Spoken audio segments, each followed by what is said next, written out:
नमस्कार दोस्तों, एक बार फिर से हार्दिक स्वागत है आपका अपने YouTube channel Indian career classes में।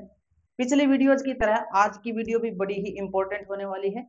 और आज की वीडियो आज बेसिकली आप समझ ही गए होंगे क्योंकि पीछे स्क्रीन पर हमने पीपीटी लगाई भी हुई है। आज का जो हमारा टेंस होने वाला है वो होने वाला है फ्यूचर का परफेक्ट टेंस। और टेंस का मतलब ही है टाइमिंग, यानी कि किसी भी एक्शन का टाइम बताना, किसी भी घटना का टाइम के बारे में बात करना। वो घटना कब हुई थी, या वो घटना अब भी चल रही है एट प्रेजेंट, या वो घटना घटेगी फ्यूचर में। चलिए बात करते हैं आज के अपने टेंस की, जिसका नाम है फ्यूचर परफेक्ट टेंस।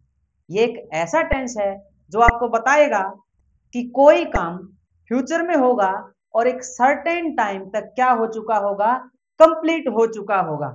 याद रखिए, इस टेंस में यानी कि परफेक्ट टेंस में, चाहे वो टेंस प्रेजेंट ही क्यों ना हो, चाहे वो टेंस पास्ट ही क्यों ना हो, और वो चाहे टेंस फ्यूचर ही क्यों ना हो, परफेक्ट का मतलब होता है एक ऐसी चीज जिसमें थोड़ी सी भी गलती ना हो। ये तो हुई इंग्लिश की बात। अगर टेंस की बात करें तो ऐसा काम, ऐसी घटना जो एक निश्चित समय तक पूरी हो जाए, परफेक्ट हो जाए, कंप्लीट हो जाए। अगर वो अभी अभी कंप्लीट हुई है तो प्रेजेंट परफेक्ट। अगर वो पास्ट में पूरी हो चुकी है, कंप्लीट हो चुकी है, पास्ट परफेक्ट। और जब वो कंप्लीट होगी फ्यूचर में, जब उसमें कोई गलती बचेगी ही नहीं, उसमें कोई त्रुटि रहेगी ही नहीं, तो वो हो जाएगी फ्यूचर परफेक्ट। चलिए बात करते हैं आगे इसके बारे में थोड़ा सा और। यहाँ पर आप इसका स्ट्रक्चर देख पा रहे होंगे। मैं एक फिर से आपको क्लियर कर दूं कि फ्यूचर परफेक्ट टेंस एक ऐसी घटना, एक ऐसी एक्शन के बारे में बताएगा जो फ्यूचर में होगी और एक सर्टेन टाइम, एक निश्चित समय से पहले क्या हो चुकी होगी, परफेक्ट हो चुकी होगी, कंप्लीट हो चुकी होगी। इसलिए इसको बोलते हैं फ्यूचर परफेक्ट टेंस। यहाँ पर आप देखेंगे, the future perfect tense describes an action, यानी एक घटना के बारे में ये वर्णन करता है, कंप्लीटेड जो पूरी हो चुकी होगी, बिफोर अ टाइम किसी एक समय से पहले। और वो समय कौन सा रहने वाला है, वो रहने वाला है इन द फ्यूचर।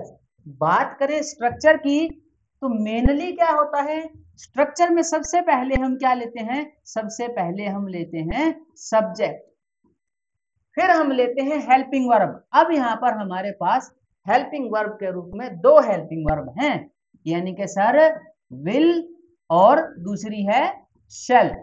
अब याद रखिए, क्योंकि परफेक्ट है तो आप लीजिए हैव भी, क्या लेंगे हम, हैव। और शेल के साथ भी क्या लेंगे, हैव लेंगे। और परफेक्ट चाहे प्रेजेंट का हो, परफेक्ट चाहे पास्ट का हो, और परफेक्ट चाहे फ्यूचर का ही क्यों ना हो, हमेशा ही हम लेंगे V3, यानी जिसको बोला जाता है पास्ट पार्टिसिपल, यानी पास्ट का भी पास्ट, जिसको आप वर्ब की थर्ड फॉर्म भी बोलते हैं, तो उसका यूज हम करेंगे। तो ये हमारा स्ट्रक्चर बन गया। कैसे सर, सबसे पहले लीजिए आप सब्जेक्ट, उसके बाद आप लीजिए हेल्पिंग वर्ब। अब आप सोचेंगे सर विल हैव किसके साथ यूज करें और शैल हैव किसके साथ यूज करें, तो आप जरूर ध्यान रखेंगे जितने भी आपके फर्स्ट पर्सन हैं आप उनके साथ नॉर्मली यूज करेंगे किसका, शैल हैव का। और जितने भी आपके सेकंड पर्सन हैं और थर्ड पर्सन हैं आप उनके साथ यूज करेंगे विल हैव का। और स्ट्रक्चर में हमेशा आपको याद रखना है, अगर परफेक्ट है तो V3, यानी वर्ब की थर्ड फॉर्म, जिसको आप बोलते हैं पास्ट पार्टिसिपल। एक सेंटेंस के थ्रू अगर इसको हम समझें, आप देखिए मैं सीधा ही थर्ड पर्सन लेता हूं, ही विल हैव कॉल्ड, उसको कॉल की जा चुकी होगी।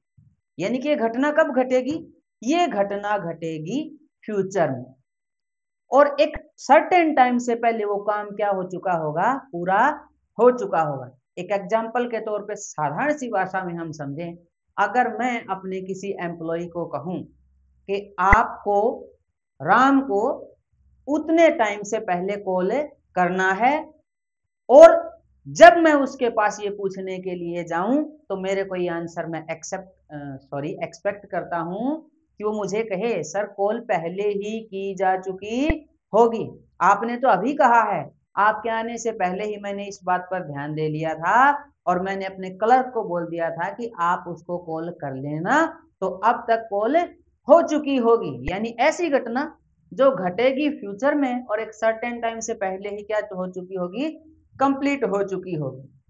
अब अगर इसी सेंटेंस को, इन्हीं सेंटेंसेस को हमने नेगेटिव में कन्वर्ट करना है, तो आप याद रखिए आपकी जो हेल्पिंग वर्ब होने वाली है ना, विल हैव और शैल हैव।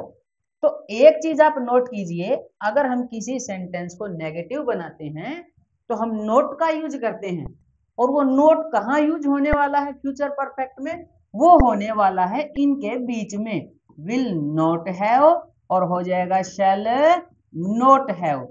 अब फिर से वही बात, किसके साथ विल हैव और किसके साथ शैल हैव।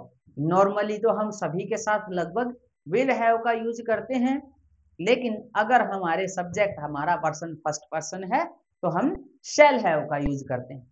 रही अगली बात, अगर सर इन्हीं सेंटेंसेस को हम कन्वर्ट करें इंटेरोगेटिव में, यानी इनको प्रश्नवाचक में बदलें, तो हमारे पास दो मेन रीजन होते हैं, दो कारण होते हैं, दो तरीके होते हैं हमारे पास इनके। कौन कौन से सर? एक तो आप हेल्पिंग वर्ब सब्जेक्ट से पहले लगाइए।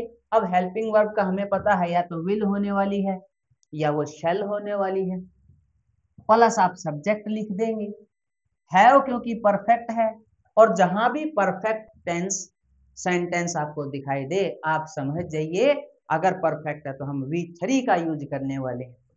एक सेंटेंस हमने अभी लिया था, ही विल हैव कोल्ड, इसी को नेगेटिव में बदलिए, क्या हो जाएगा, he will not have cold, या हो जाएगा ही वोंट हैव कोल्ड। और अगर इसी को कन्वर्ट करें सर किसके अंदर, क्वेश्चन मार्क यानी प्रश्नवाचक वाक्य में, तो ये जो आपकी हेल्पिंग वर्ब है विल, ये आपके सब्जेक्ट से पहले हो जाएगी। अगर नेगेटिव की बात करें तो चलिए नेक्स्ट स्लाइड पर हम चलते हैं, कुछ एग्जांपल्स के तौर पर हम लें। सबसे पहले देखिए, she will have finished work. अब आपको थोड़ा सा स्ट्रक्चर समझ में आया होगा कि विल हैव तो हमारी हेल्पिंग वर्ब है और इसके साथ हमेशा यूज होगी V3 यानी कि वर्ब की थर्ड फॉर्म। इसी को नेगेटिव में कन्वर्ट कीजिए आप। देखिए मैंने बताया था आपको हेल्पिंग वर्ब यूज करनी है हमने विल हैव और शैल हैव। क्या करनी है, विल हैव और shall have, sorry will have और शैल हैव। अब आप देखिए अगर हम नेगेटिव में कन्वर्ट करें तो मैंने आपको बताया था क्या हो जाएगा, विल नॉट हैव और हो जाएगा शैल नॉट हैव।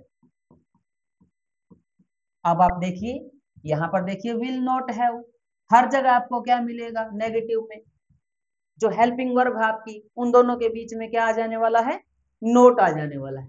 इन्हीं को अगर कन्वर्ट करें किसके अंदर, इंटेरोगेटिव के अंदर, तो आपकी जो हेल्पिंग वर्ब है वो सब्जेक्ट से पहले हो जाएंगी। देखिए आप स्क्रीन के ऊपर यहाँ देखिए हर जगह आपको क्या दिखाई दे रहा है, जो आपकी हेल्पिंग वर्ब है वो सब्जेक्ट से पहले हो जाएंगी। ये जो था आज की हमारी जो वीडियो थी, आज का हमारा टेंस था फ्यूचर परफेक्ट टेंस। याद रखिए एक ऐसी एक्शन के बारे में, एक ऐसे काम के बारे में इस टेंस ने बताया, ये बताएगा जो घटना, जो काम इन फ्यूचर होने वाली है और एक सर्टेन टाइम से पहले ही वो पूरी हो जाएगी, परफेक्ट हो जाएगी। ये था आपका फ्यूचर परफेक्ट टेंस। अगली जो हमारी वीडियो होगी वो होने वाली है फ्यूचर परफेक्ट कॉन्टिन्यूअस टेंस के ऊपर। तो मैं उम्मीद करता हूं अगर आपको हमारी वीडियोस पसंद आ रही है, हमारे द्वारा दी गई जानकारी आपको अच्छी लग रही है, आपके कमेंट्स जो हैं मोस्ट वेलकम्ड हैं। आप कमेंट्स करिए ताकि हमें पता चले कि हमारे अंदर जो कमियां हैं हम उनको दूर कर सकें। इसी उम्मीद में अगर आपको सारी वीडियोस पसंद आ रही हैं तो वीडियोस को लाइक कीजिए, चैनल को सब्सक्राइब कीजिए और दोस्तों के साथ शेयर करना ना भूलें। तब तक के लिए धन्यवाद।